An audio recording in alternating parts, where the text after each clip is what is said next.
Hi friends, ഇന്ന് ഇവിടെ ഉണ്ടാക്കാൻ പോകുന്നത് ബീഫ് കറിയാണ്. അതിന് വേണ്ടി ചൂടാക്കി കുക്കറിലേക്ക് 2 ടേബിൾ സ്പൂൺ വെളിച്ചെണ്ണ ഒഴിച്ച് അതിലേക്ക് കുറച്ച് ഇഞ്ചി, വെളുത്തുള്ളി, പച്ചമുളക് ചതച്ചതിട്ട് ഇളക്കുക. നന്നായി ഇളക്കിയ ശേഷം അതിലേക്ക് സവാള ഇടുക.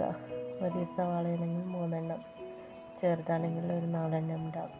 കറിവേപ്പില, ഉപ്പിട്ട് നന്നായി ഇളക്കുക. അതിനുശേഷം മഞ്ഞൾപ്പൊടി ഇട്ട് ഇളക്കുക. ബീഫ് മസാല ഇടുക. കുരുമുളക് പൊടി, പച്ചമണം മാറിയതിനു ശേഷം ബീഫ് ഇട്ട് ഇളക്കുക.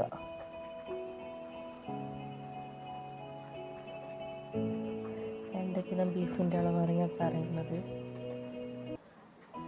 വലിയ തക്കാളി 2 എണ്ണം, ചെറുതാണെങ്കിൽ 3 എണ്ണം ഇടുക. നന്നായി ഇളക്കുക. അതിനുശേഷം കുറച്ച് ഇഞ്ചി, വെളുത്തുള്ളി പേസ്റ്റ് പിന്നീട് ഇടുക. ആവശ്യത്തിനുള്ള ഉപ്പിട്ട് നന്നായി ഇളക്കുക. തിളച്ചതിന് ശേഷം ഗരം മസാല, കുറച്ച് വലിയ ജീരകവും ഇടുക.